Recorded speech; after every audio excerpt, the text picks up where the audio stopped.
I am yours and you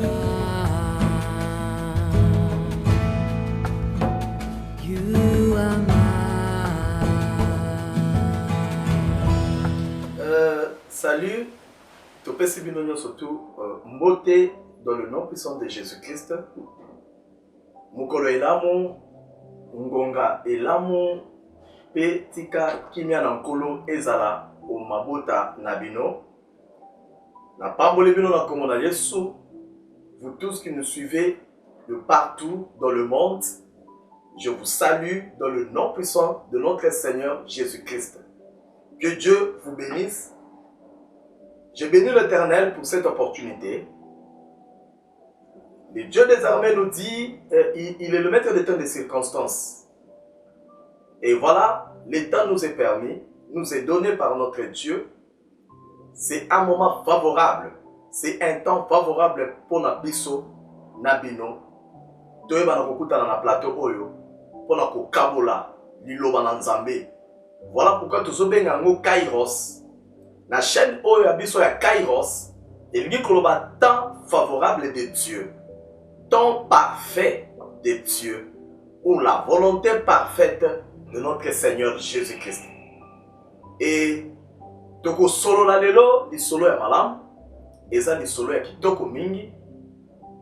Mais na lingi, avant de continuer di solo na biso, balinga mikati na Nzambe, bana ya Kairos TV. Naeba d'abord na ko remercier Nzambe na lola. To pamboli Nzambe, oya sengisinga na yo nisika oyo. Mopesi pema. Le Dieu qui nous a donné ce souffle-là de vie, nous nous approchons de face à face pour l'adorer et pour lui dire sincèrement merci. Sa parole dit, il est le Dieu qui renouvelle sa bonté chaque matin. Moi je dis, il est le Dieu qui renouvelle sa bonté chaque semaine. Il renouvelle sa bonté chaque mois ainsi que toutes les années. Et aujourd'hui, par sa bonté, à permettre tokuta na moko ya basali na ye, toyamba mosali na ye moko, oyo wapi abengami na kombo ya prophète Patrick Nzana Kabisekela. Azali mosala Nzambe oyo Nzambe ayebi, parce que tozala basali na Nzambe bien aimé, oyo wapi nkolo ayebi abianga. Mais tozali pe na basali na Nzambe oyo wapi babenga ngana benga bango ba volontaire, c'est-à-dire quoi? Andimi ye moko asali la Nzambe. A mibonzi alobi asali la nkolo. Il s'est donné lui-même comme sacrifice afin de pouvoir servir l'Éternel. Il a accepté de marcher avec Christ, de souffrir en Christ et de souffrir pour Christ. Mais laissez-moi vous dire une chose bien-aimée. Il y a de ceux-là à Mikabité, mais Nzambe a ponaye, a bengaye. Alors, Oto Yambi, na mokola lelo, na plateau na biso, na chaîne na biso ya motuya, Kairos TV, ezali musali munene na Nzambe, o Nzamba bianga. Ayebie, abengaki na kombo. Ayebie malamu. Azali pe moko ya bato oyo baporta un plus na ministère ya prophète Jano. Yo muto landaka prophète Jano à tout moment. Yo muto sepelaka na prophète Jano. Bino bana nyoso bozena mikili ya poto partout na mboka. Yeba ke tant mozo sepela na prophète Jano azana esika uta. Azana source moko auta. Azana généalogie oyo ye auta. Azana esika oyo auta. Voilà pourquoi on a les cinq mois pour présenter bino bisika ona uta. Oyo wapi azwape moi chikote moi fimbu abina beta jano ponga zaka tetina mama Nzambe tozaka bato tozaka tetu ko déranger mais Nzambe na lola ayebaki na ko benga biso Nzambe ayebaki na ko pesa biso ba encadrer o ayebaki na ko encadrer biso dans le Seigneur. Eza muto azana bangolo makasi. Eza muto aidapé le prophète Jano bangolo e ganga e sala to passa na ba moment ngana benga kiazana na 2 pour monter. Il y a 4. Donc 4, aza moto sera bandi prière lelo. Pour 4 amen, il faut soit maman a fongoli porte à bête makasi mbumu wana sali 10 ans d'état. Ou soit boutique ti lobby. Na comme ya prophète Patrick. Na ko présenter binoye. To ko pesa embote na ngonga oyo azana biso na plateau, a sepe le loko partager na bino. Tozana tellement moko tokolobela awana Kairos TV et tamboli na ba réseaux sociaux bien aimés. Et circuler partout. Batubaye bien on peut balancer. Et comme il a la coutumière, ils ont les cas à tout moment, surtout dans Ngomba Mokonzi na biso oyo, ya Kishasa oyo, to vivre yango, ils ont les cas na ba église. Mais to kotanga comme église wana te. Mais to kolobela ngo lelo. Ko changer lo chaîne te zala na biso bien aimé, oko sepela. To zo pesa mbote, to leki sans plus tarder. Na ko pesa mbote na mosala nzambe, oya sepeli lelo, ale sa biso liloba. Eza liloba na nzambe oyo uti musika. Pe eye epambolanga na yo lokola maya pio oyo ekitisaka mitema. Nalobi lelo mutu moko motema na ezokita. Nalobi lelo mutu moko akodécouvrir makambo ebele enyora. Lelo bana na nzambe bazotambola na kobunga. Bible lobi mon peuple périt par faute de connaissance, par manque de connaissance. Et j'aime ma version lobaka. Une église qui marche sans révélation, c'est une église morte. Et un peuple de Dieu qui marche sans révélation, c'est un peuple qui marche sans frein. Aujourd'hui, plusieurs chrétiens marchent sans frein. Voilà pourquoi vous vous cognez. Voilà pourquoi vous okutanana basakoli ya lokuta da ba pratique ya mapes occulte sans pour autant oyeba. Bayeba kangote mais pour oyeba, il faut ça la moto yo. Aussi connaissance de la parole. La connaissance de Dieu, de sa parole et pesa biso éclaircissement makambo ebele. Lisusu muto za na Saint-Esprit akoyeba kolembola. Yango lelo bozala, bolanda, boko comprendre makambo ebele. Na nzela ya Musa na Nzambe. Musa na Nzambe, prophète Patrick, to pambola Nzambe, oye lelo to partager na yo. Nzambe pambola yo pour la présence na yo, tebi ke lelo to vous allez édifier. Avant to banda to bana ko peso mbote. Mbote papa, mbote merci. Na bato bazo kapé lingala témoin français, je dirais nous voudrions saluer l'homme de Dieu qui est là avec nous aujourd'hui pour nous éclaircir dans beaucoup de domaines, surtout dans le domaine de la délivrance et puis dans le domaine du dérapage des hommes de Dieu aujourd'hui dans nos églises. Alors, il est là avec nous. Nous disons bonjour à l'homme de Dieu. Bonjour, messieurs les journalistes et les prophètes Jeannot, que j'aime beaucoup. Bonjour papa. Merci peuple de Dieu, vous qui nous suivez maintenant partout dans le monde entier. On est là pour vous bénir, on est là pour votre bénédiction. Nous vous saluons et nous savons que vous ne serez pas déçus. Amen. Amen. Okay. Merci. Le prophète nous a dit, nous ne serons pas déçus. Que Dieu bénisse l'homme de Dieu. Balinga mikati na Nzambe na uti koloba keza na femo kezoleka na mboka na biso eza na ba dérapage mingi ezo salama et Bible ezo talisa biso ke tango tozoyoka makambo ya boyo esenge na biso kotelema pe koyeba na kopamela yango toloba avec autorité pe totelemela yango to sepela ki lelo to partager liloba oyo to sala débat. Tokota na débat, to meka ko débattre dans le likambo oyo zo lekela bana nzambe mingi. Nazo tambola na ba cité nazo yoka les gens sont en train de me poser plusieurs questions. Prophète Jeannot, regarde, il y a ceci, il y a cela toyoki. Likambo moko zo lekala ville à Kinshasa, une église moko, dans place, nous ne citerons pas le nom de cette église là, juste pour nous combattre la makambo ebele toyebi, ce n'est pas dit. Tokota un peu comme Moussa le wanate, mais toyebi. Parce que tous en dans plusieurs églises, on nous invite de passer par là, partout dans la ville de Kinshasa. Et ils ont vécu mon quotidien pour la Bisson. Donc nous sommes là, tous ces documents na o Italie, Makambo, na Nzambe. Tant on a eu kabande ko balobaka, kwanga tuti ke la bateke, na sepela na ngo po biso pe tolobaka ba misala, tope makambo ba sa na Nzambe, tuti ke la pe ba sa na Nzambe. To la na rango de près. Et là comment que sont les prophètes na ville de Kinshasa, je crois boyebi yango. Ozolanda yango na église moko songolo bakala eza fait moko et déranger bato ebele bato bakoti kati na ignorance.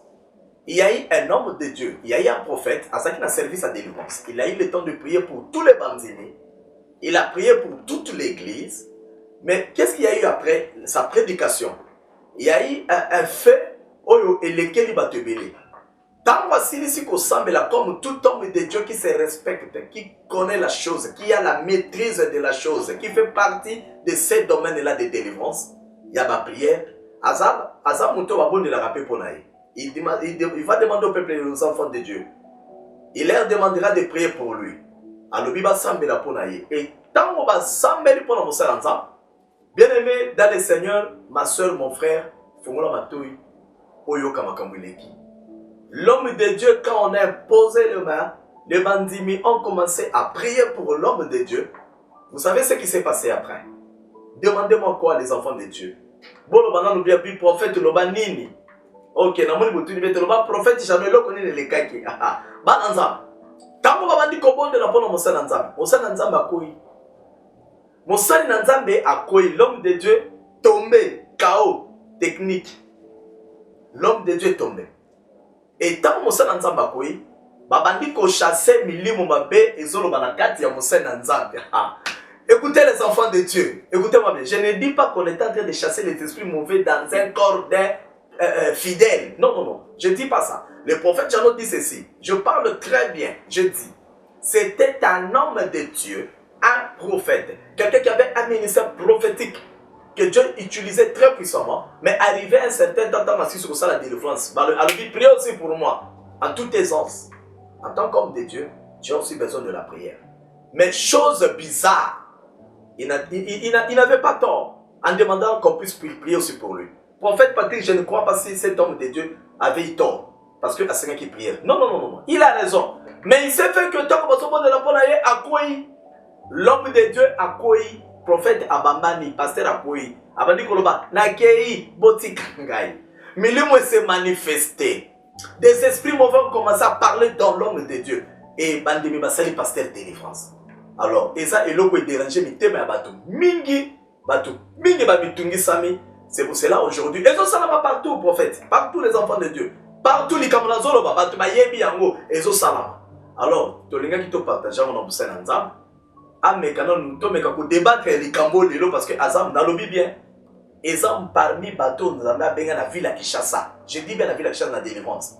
C'est quelqu'un à son encadré par autorité. Et bien, quand il a donné la délivrance, ata likambo e indaki ndenge nini na nzela molimo mosantu jeudi pa na nzela na ye ya molimo mosantu pe na alliance oyo ye aza na mwana nzambe likambo e indaki kozwa solution likambo ebebaki ekobonga likambo ozo komona clair te komona clair et tant que ça la service à délivrance na tata oyo lo le ninganaka ya mwana na tali na lobina benga motu lelo toko lobela makambo ebele batu mingi bazokota na makambo ebele.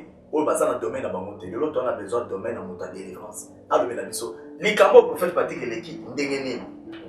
Et là on est sali. D'abord, na liga qui na toutes nos questions moko. Et ça na mutuna moko ils ont dérangé biso. Et lobi, il y a liboso ezali. Ministre de Dieu.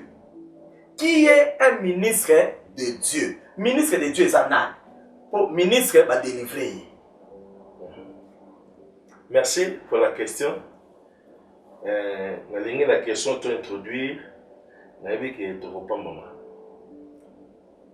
en commençant, un ministre, c'est une tâche, c'est une responsabilité donnée, une responsabilité que Dieu a donnée à son serviteur pour le perfectionnement des saints et l'édification du corps de Christ.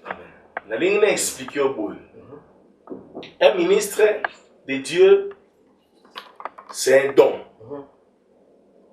Un ministre, c'est un don. Un pasteur, c'est un don. Un prophète, c'est un don.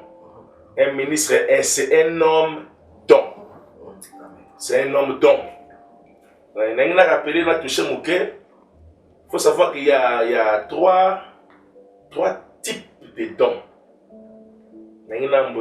Ça fait partie de notre débat de ce soir. Mais il y a trois types de dons. Il y a les dons ministériels. Il y a Ephésiens 4. Tantôt parler de pasteur, prophète, évangéliste, docteur, ainsi de suite. Il y a des dons ministériels et deux dons charismatiques. Il y en a 1 Corinthiens 12. Parler de parole de connaissance, sagesse, discernement, langue, interprétation des langues, le troisième type de don de motivation. Les en Romains 12, partie 8, on a parlé de la don, il y a modération, don exhortation, don libéralité, don prophétie. Il y a trois types de dons. On a touché point, quand on parle des pasteurs, tant qu'on a pasteur, c'est un homme don. Dans la vie étant monté à haut, il a amené des captifs, il a fait des dons aux hommes. Donc, Moussa Nzambe a don pour la battre.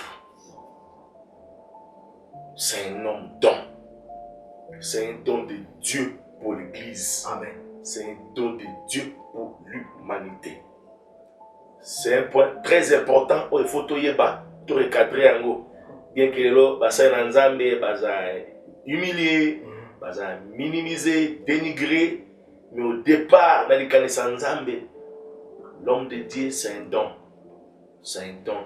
Tant que nous avons azali pamboli pour nayo, asa sujet à gloire, il y a joie pour la vie nayo. Alors, par rapport à cela, pour être ministre de Dieu, nous avons des critères. Ok. Pour nous avons diacre, évêque, nous avons des critères.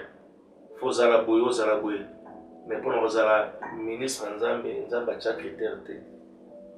D'abord, on ne devient pas pasteur, on ne devient pas prophète, on est prophète. Babota marana yango. Dans Jérémie chapitre 1 verset 5. Aponi Jérémie abi depuis li buma mama no na ebaki yo avant mais na consacré. Amen. Ministère babota makana yango. Babota makana yango. Sauf que papa moli monde a reconnaître yango pe a chaka mafuta. Le tomo to bota makana yango. On est ministre de Dieu. Ils ont babota nango mais diacre on les devient. Par rapport à critères. Et c'est très important. Il faut par rapport au ministre Nzambe. Et c'est très important qu'on a soulevé la prophète Jano pour aider et éclairer il faut la valeur. Donc c'est ça. Merci prophète Jano. Alobi eza eloko babota makanango. Kozala prophète, docteur, apôtre, évangéliste, pasteur. Eza eloko yo moto abota manango. Kasi prophète eloko moko lobi awa bana nzambe ba yo kango malamu. Olobi o souligner eloko to souligner o sa consister olobi mosali aza don. Toyebi don tant ba pesa ka muto zo pesa ngo apesa ngo na mutema moko. Et pour dire nzambe atinda basane na mutema moko bien équipé, bien outillé. Mais sikoyo eloko ni nango ekomaka soki bato wana ba comprendre le don bien té. Et là, il y a un don. Mais dans la façon dont on met là, il y a un don qui est libota dans Zambie, surtout dans le Congo, va comprendre que tout ça va don. Oui, justement, les capteurs ont don et c'est le moto mérité dans notre. C'est un cadeau. On s'attendait qu'il y ait un péché yango. Ozomona. Le qu'on a un don pour nayo, un cadeau. Et on monnaie église, on monnaie et le on monnaie les pasteurs au quoi peut valeur dans notre. Ok. Ozomona. So monnaie que bon on bunda que sombelo ozala jaloux ozala garder un mot jalousement disons. Amen. Mais le la cadeau ba kabelo montre et que moto a kabelo ben fort à ça éviter. Ba sacrifice à ça à éviter. Mon gars ba yango. Donc ba ba valeur il y a don, il y a ministre Nzambe te prise logo et kaka boye ba moni passe nango te pi ba komi ko sakana nango valeur nango ba éviter. Il y a un logo moins important, l'ikabo et saraka plus est-ce que bazo soit valeur nango. Amen. Et si ka valeur nango ezate et au sala pété. Donc ba nous n'est prophète chez soi.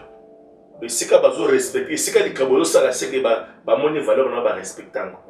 Et si ka peso sala te c'est que ba di valeur nango te bazo respecter ngote nous c'est Nzambe. OK, prophète Patrick Tato azana maka papa to retenir lié. Je crois prochainement pour na kowe la ngonga makambo ezali ike ya koloba mais kasi ngonga ezali be moke. Mais nkona kusunga to continuer toujours na ko sola na ye. Alobi makambo moko ezali makasi penda. Mais kasi prophète Patrick il y a un problème. Le loyo to tangi na Bible okomona mutu alobi pasteur alobi mosana nzamba alobi nzamba pambola yo. Mondimi pas zongi alobi na yo pe lokola. Mais okoyoka pasteur akoloba na mondimi. Ce n'est pas l'inférieur qui bénit le supérieur, mais c'est le supérieur qui bénit l'inférieur. Mais est-ce que loko les abou, et ça le balançable. Alors, est-ce que mondimi a quoi qu'on délivre pasteur au moment inférieur? Est-ce que mondimi a quoi qu'on prier pour un pasteur, le pasteur a sa délivrance au moment où a sa inférieur? Mondimi bandimi ba comme ça la pasteur délivrance pour likambo et salami et sali pasi. bandimi ba délivrer na bato ba yebi makamute to pepe ba yebi mais toni to yeba lelo est-ce que mon dimi ko délivrer pasteur ko bonde la pone pas mon bikam ici un pasteur à mon miracle pas mon dimi de leur bible les autres disent que l'inférieur ne bénit pas le supérieur. Merci pour la question, c'est vraiment pertinente. Ce que et le président de o boso photo yeba te baba cause dans les années. Tout le monde a Gaza Moussali. Est-ce qu'il est réellement Moussali à sol? Est-ce que Nzamba Bengaï, Nzamba Ebiye, c'est pas un rebelle, c'est pas un faux serviteur. Il faut se recouvrir par la cause. Nini, où est ça le cœur? Tout comme on a niveau, on a que mon dima commis, la mesure, il y a qu'à délivrer, qu'à prier pour la pasteur, c'est biblique. La Bible prier les uns pour les autres. Délivrance aussi, c'est biblique. Maintenant, pour y arriver là-bas, il faut savoir cause nini, la raison n'est pas que tout comme à niveau. Il faut savoir ce qui déjà montent entre guillemets, ou comme que mon dimité, bandi, comment pour délivrer un tel pasteur. Raison du bosso, faut tout à la carte, il y a pasteur Wanaboué. Ce que il y a eu l'impréparation. Il y a pasteur. Préparation, soit immaturité. L'immaturité. Soit il y a un Timothée, chapitre 3, verset 6. Dit Beza Koloba, Tokotangango, 1 Timothée. Permettez. 1 Timothée, chapitre 3.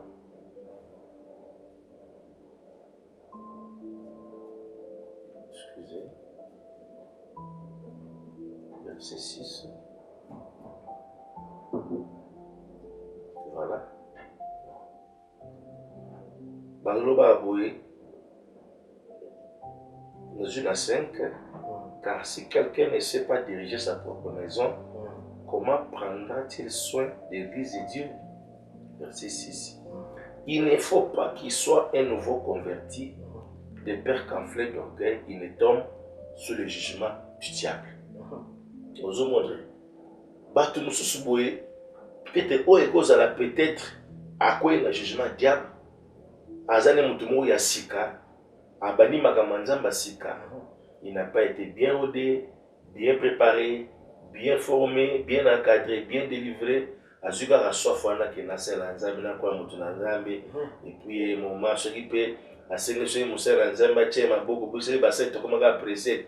Mon moutoumou, il y a un bon belé, tu m'as foutu, qui peut passer. Tout le monde parle français, bien. Regarde l'église, je suppose à la vraie pasteur, il faut le français qui toque. Pourquoi le français qui toque à l'essentiel? Je m'en fous comme un pasteur. Pourquoi le anglais bien? Je m'en fous comme un pasteur. Batabou, nous, il y a ça qui est immature. À côté de un piège, il y a un délivrance. Selon le verset de l'Éthiopie. Il y a un souper, et qu'on a la paix. Donc, établir la précipitation. Pressé à moi, même dans 1 Timothée 5. Verset 22. Verset Balobaka, ne posez pas la main avec précipitation. Ne participez pas dans le péché. Tarabi, ne posez pas la main avec précipitation. Donc, n'ordonnez pas quelqu'un avec précipitation. Ok. Kakapolo, pour la fin de Oumeli, ou Tchika Maboka comme un pasteur. Est-ce qu'il est vraiment préparé? La cause, le pasteur, le prophète, le biaboué. Tout comme on est belé. Mais prophète, mon temps va tuer le boko. Yo le bien précipité va tuer le boko. Mon temps subir quand on a ça, mon temps tuer le boko ou bien mon temps va tuer le boko. Mon verset expliqué. Babi ne posez pas la main avec précipitation. Babi ne participez pas au péché. D'autant que c'est une précipitation. Tant qu'il y a à côté de l'erreur, c'est qu'ils ont eu le pays. Ils ont eu le pays. Amen. Version expliquée. Amen. Erreur, ils ont eu la Amen. Pour me dire que ma besoin de tuer ma beaucoup. Pour ça, on a pressé. Tant que dégué salami, ils vont te rendre compte. soin eza ya yo boko partage yango oyeli kotie maboko mafuta kei ntango badege bande soin ezongeli tata. Donc c'est aussi ça un vrai problème. C'est aussi ça d'une part. Et de l'autre part, il est mature, mais pressé. Pressé, rebelle.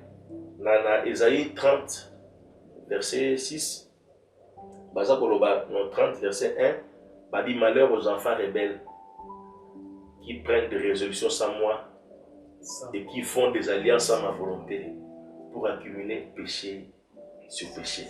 Des enfants rebelles. Nous avons matures, mais au sein de la rébellion. Tant au sein de la rébellion, on est sur la couverture de papa. Tu es sans couverture. Tu n'es pas contrôlé. Tu n'es pas dirigé. Donc, au sein de ma kambu, ma faute à mon monde est à l'icône. Au cause de l'attaque, au cause de retour, mais sur la couverture à mon monde, on a pu sécuriser, on a pu protéger, bien aimé dans le Seigneur. Même titre 1, 10 à 14, ils ont parlé plus sur le Kakanabana où il y a la rébellion. La question maintenant se pose au niveau prophète, laisse-moi creuser un peu. Creuser un peu. C'est quoi question tu dois te poser. Où tu dois t'asseoir. Où soit un pasteur na yo. Amen. Ton encadreur na yo. Faut tourner une question. Obi, mais papa. Yo, au sambe la rapona ngai. Yo na sambe la rapona yo. Amen. Yo te aranga na te aranga. Yo papa, o imposanga maboko. Toi qui t'imposes la main.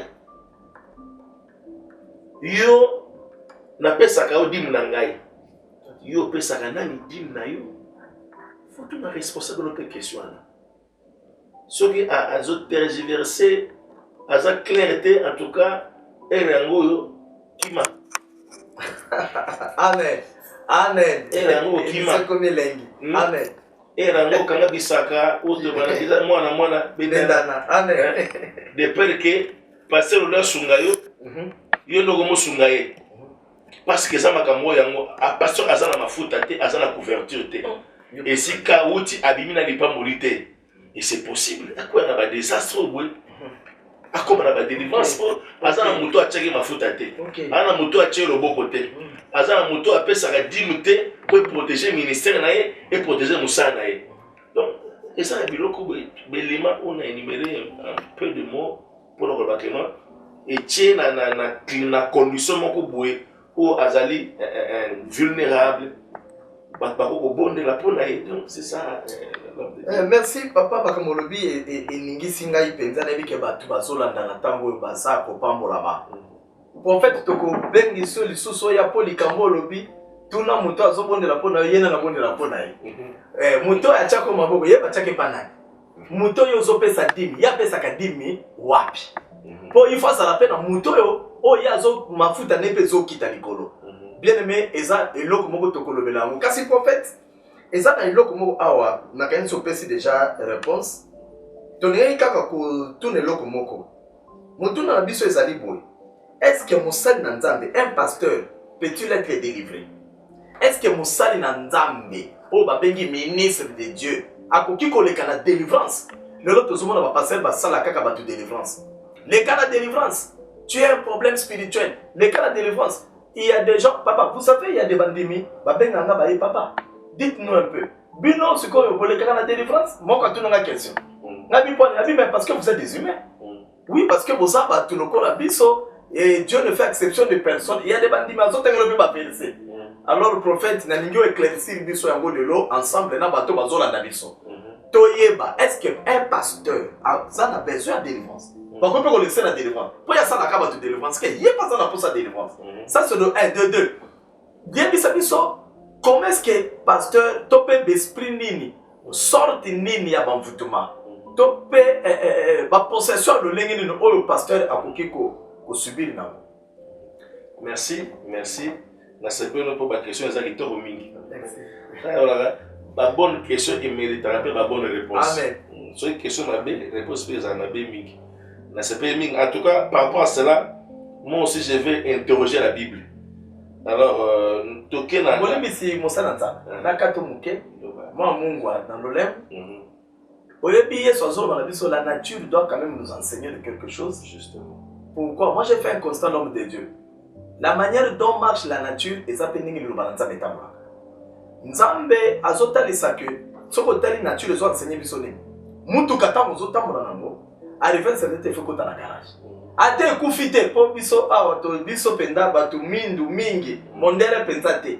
Mutu kapoke na garage il faut baby ndeke garage. Oh, mutu ke ko gende garage passe à la tête. Eh bah c'est ma mafuta, contrôle technique. Est-ce qu'un homme de Dieu peut accueillir comme ça la tête? Est-ce qu'un homme de Dieu peut ça peut contrôle, c'est-à-dire dans sali ba délivrance trop, dans sali ba séminaire inane, est-ce qu'il peut aussi pour ça la contrôle délivrance, être délivré aussi? Pour nous sommes quand ça délivrance, il faut exprimer bien. Est-ce qu'on peut prier aussi pour l'homme de Dieu? Merci beaucoup, c'est vraiment intéressant. Na vu verset liboso na psaume 91, verset 3. Dans le but, car c'est lui qui te délivre du filet de l'oiseleur, de la peste et de ses ravages. Abiyene nzambe ozo délivrer yo na filet de l'oiseleur. Quand on va parler d'un filet de l'oiseleur, on fait allusion à l'oiseau.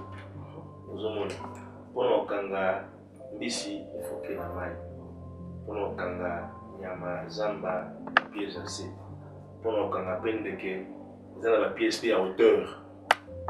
Ta banzité, ba filet entre banzité et colo ba piège pour nos besoins de qui facilement. Or puisque l'esprit tout ça va être. Amen. Tout ça appelé à combattre. Amen. Ozomona. Amen. Babi étant monté il a mené. Puisque batanzam ta bato automataka. Diable les sachant a tiré sur ba piège à hauteur. Ozomona. Tu as bateau automataka. Le gars automataka, Satan a pu a tiré ba piège à l'écolo. Tant David a dit tu me délivres du filet de l'oiseleur, c'est que Azim sur le gars bandeke. Bateau automataka. Plutôt mata a tiré ba piège dans les airs, dans l'espace. Malgré ba filet on a ba piège on a ba bien même ta délivrer biso. C'est pas que voyez mon na la kitino a se servi ka na battu. Rappelez-vous Abina Bana Israël Nanzela Moïse Abi je suis descendu moi-même pour les délivrer. Est-ce que nous avons délivré bon mot Abino toi je t'envoie. Abi tu me délivres. C'est pas que nous avons qui t'a délivré, il va se servir des gens pour la délivrance. De un, première partie de la réponse, verset où David a aussi la légion à Bassal, Bato Mataka, filet l'oiseleur et Kangaka, Bassal Nanzela, Kangaka Mabonde le Kangaka, Vina Bisoto Mato Persété, habite des livres, pour dire que l'homme de Dieu a besoin de la délivrance. Il a besoin de la délivrance. En tout cas, la vie de Namoussa Tosala a besoin de délivrance. Et deuxième verset, Paul lui appelle son Romain, au 7 Testament. Paul lui appelle son Romain 7, verset Toyebi, Abi, qui me délivrera? Il m'a pour la déclarer, qui me délivrera? Mais bon, on a beaucoup de tika dans ça, Alléluia. Paul, un grand apôtre, mais on dit qu'un homme de Dieu peut être délivré. Peut passer par la délivrance selon besoin, selon nécessité quand nous touché point. Après avoir ok, il faut que zonga. Après avoir tourné, il faut que zonga. Zonga, ok, n'est pas standard ba check-up, contrôle général, motoka, contrôle technique. Faut pas s'embêter pour nayo. Donc zonga n'est pas papa nayo, papa, on est là. Zonga n'est pas papa nayo, papa, ma fout en gros. Mais ce qui est commis à grave. N'est mutu que côté à panne, il y a un de quoi dans niveau église. Au Mikiti ici, comment la voiture tellement déjà va piner l'ongwe. Ça c'est la honte, c'est l'humiliation. Comme quoi le bossa va débat comme on s'en met la nayo, c'est vraiment c'est rabaissé trop bas. Mon abassé dans Zamoboué. Chaque jour hier, mon ologa est 5 mois. Lundi, affiché au séminaire, mardi séminaire, mercredi séminaire, vendredi à Keba Congo, samedi à Afrique du Sud. Era kota retraite et banarate. Era préparateur et banarate. Era zorata militaire et banarate. chaque jour dans l'air, dans les avions, dans les églises, dans des séminaires. Et aux retour éviter, aux attaques éviter. Et non, il y a méditation et ça l'a raté. Comment vous avez maté à Kala, maté à TV, maté à YouTube, maté à Batou, au Sangisi, t'as intimité dans le monde en Zambie. Et ça c'est possible. Au coin de la pièce à jouer. Il y a aussi dimanche, au terrain à 4 places. Au terrain aussi. Tant na yo mo na nzambe eze sauté. Mais on a ça dans ma case c'est dans d'autres prophètes. Makasi ici là. Amen. Yo mo partout do tant na yo boya yo mo o milingité. Mais prophète songa biso bukena côté ça. To weba ndenge ni. Ba nzambe weba ndenge. Que prophète azana. To weba ndé bandimi to weba ndenge ni. Pour le comme problème. Et là on a le papier à barreter to solo. Nzamba pa moloza pena mosakoli. Wana to tikolanda prophète Patrick. A lobby peta makambo makasi ya minene bien aimé et sali esengo na batu misusu na fandi kutu nazomona téléphone kuna bazoyebisanga batu misusu babandi kobenga bazotuna ma question bazotinda mpona émission oyo nayebisi bino bokitisa bitema oyo eza kaka partie première partie tokozongela deuxième partie et tokomeka kolobela kaka sujet oyo ya bandimi badélivrer pasteur possédé tout ça là makambo belé sur la délivrance ma obsession ndenge prophète Andimoli Rolanda ensemble tokomi na suka émission na biso na pamboli bato balandi biso bana nzambe nyonso bisika bozwami nkolo a pambola bino na lingi bino mingi o abino prophète Jano les prophètes d'aussitôt dit aussitôt fait. Donc Dieu nous a fait cette grâce de prophétiser, de faire son saint service et nous surtout ça pour la ratolo barato bon de la raponaye à mon nzambe. Prophète Patrick azana beaucoup zo numéro naye yo muto za na ba ka wana problème. Benga prophète Patrick makomi bilo comprendre kate elekela kayo benga to koyeba na kosunga yo ba kopesa numéro oko solo naye yango to pesa ye a lo ba liloba muka suka mkepe pona libota na nzambe apa mona biso. Merci. Merci de votre ensemble et bino bo se donner la peine à Kolanda émission boué bo pambolama na kombo Jésus Christ. Amen. Pour na message na koloba pour na minute boué musa na nzambe azali pamboli amazado même s'il y a des faux il y a aussi de vrais. Amen. Quand il est azokolela baboyi ba junior sur na tikelinga mabina réservé à ngai. La réserve est basée toujours. Amen. Confiez-vous à ses serviteurs, à l'Éternel vous serez affermi, et à ses serviteurs les prophètes vous réussirez. Amen. Amen. Confiance dans Bassin Nzambe et Koba. Confiance dans Moussa Nzambe Jano ou invité biso na plateau na elelo, pour la confiance zaï, pour la confiance dans l'émission pour pambama. Pour témoigner, na ebi ministère na ye, na ebi nengenza masaya la kaye. Naibi na ba témoignage pour naie naibi que beaucoup a décidé ou benga beaucoup a réponse beaucoup n'a pas question on va réagir dans nos prochains magazines nzambe na pambola. Amen. Nzambe pambola tupesi mbote na mama Evodi mama nzambe pambola yo bisiko zwami na bana Rishi Baonya Sonza Believe, Joyce, que Dieu vous bénisse et brillant par vie. Nzamba Pambola Bino, Toko Solo la Mama Pelagie, Bissi Kozami Kola Monayo, Kobaka Kobol de la intercession Zanguya Yamoto, Nazope Sambote na Mama Henrieto, Sœur Henrieto, Mama Nadine, Nzamba Pambola Yo, Chimène Kinkela, Nabosa Nyote, protocole privé à prophète, Nzamba Pambola Yo, Nzamba Pambola Pe Thomas Meya, apôtre, Mokambila Ezabou. Papa oyo azole sabana papa azotali sabiso ndenge bayebaka force ya papa na bana bayebaka intelligence ya papa na bana bano bama yele seke bazu ya papa bayebaka buzoba ya bana ya papa pe na bana bano baza bazoba bazu ya papa mais biso toza ba oyo tozu ya papa intelligence prophète Patrick prophète Jano bazu intelligence ya apôtre Meya Ezabou kola pambola yo toma na musalo zo kosala et tokozanga te kozala toujours pembeni na yo pona kozebele prophète Patrick le belo comme tuya alobina na bonde la pona yo pe opesa ndimi wapi vraiment prophète nzamba pambola yo c'est loko ba ndimi mingi mo mituna tuna pe passer na yo na bonde la pona yo omoni to na système à régie des eaux fleuve bali les nzambe source ba source apese basali yo pesa de suite bozala abonné Bon s'abonner ebele. Ceux qui bazolo bela makama mokili. O ezanga tina. Tana nenge bo s'abonaka. O bazako fingana. Bo s'abonaka. Mais yanzambe bozo ko boye. Yanzambe bozo ko tate. Or yanzambe de vérité yali. Yanzambe de place vérité zali. Bana Kairos TV. Que Dieu vous bénisse. Chaîne na bino ngo tokolo bela makambo ebele pe boko sepela bo pa kolanza. Zama pambola bino. Semaine o tezo ke de kosila ko la visiter yo. Semaine o avesila na lobi nzamba visiter. Yo mutola ndili te yo nkolo apeso bandoto olotaka te. Mais nazo ba partie ya mate ya oyo. Dieu va te parler. Parce que la Bible dit Dieu parle tantôt d'une manière ou d'une autre. Mais l'on y prend point de garde. Il parle par des visions nocturnes, par des songes. Quand les hommes sont livrés à un profond sommeil, couchés sur leur lit, il leur donne des avertissements. C'est très important pour tout l'autre. Si quand ça malo tu sommes à Cambo, il y a réponse. On ne pas pasteur, mon côté, Dieu veut te parler toi-même. Dieu veut te révéler des choses. Laisse que le Seigneur te révèle des choses qui te tourmentent. Que le Seigneur te donne des directives afin que tu te sors d'un problème pour les enfants. Ça m'a pas mon allo. Après mon appel prophète Patrick.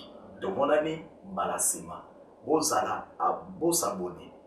Bota l'émission, mon année, on est bandité dans Souka. Bozala, béni. Tu connais la bino, ma témoignage. Tu connais ma tactique à ma prière. Comment prier pour sa solution du Cameroun. N'a pas moulé, moi, dans la noix, dans la machine. Frère Nabiso Gianni, Gianni Mbala, que Dieu te bénisse. N'a pas moulé, ma technicien, n'a pas moulé, ma journaliste, Oyo tout ça toujours na chaîne Oyo et ça dit vraiment chaîne les autres regorger ba sali kaka na nzambe ba tebele to kolobela mingi sur la politique sur le bakamonyoso sur la vie sociale culture na biso to kolobela émission to bandi sika chaîne et bandi makambo koleka awa ezali ya kokamwa kangama na biso ici c'est la vérité cette chaîne Kairos TV na lobaka c'est la vérité c'est le professionnalisme que Dieu vous bénisse là où vous êtes nzamba pa mon ami. Bye. Bye.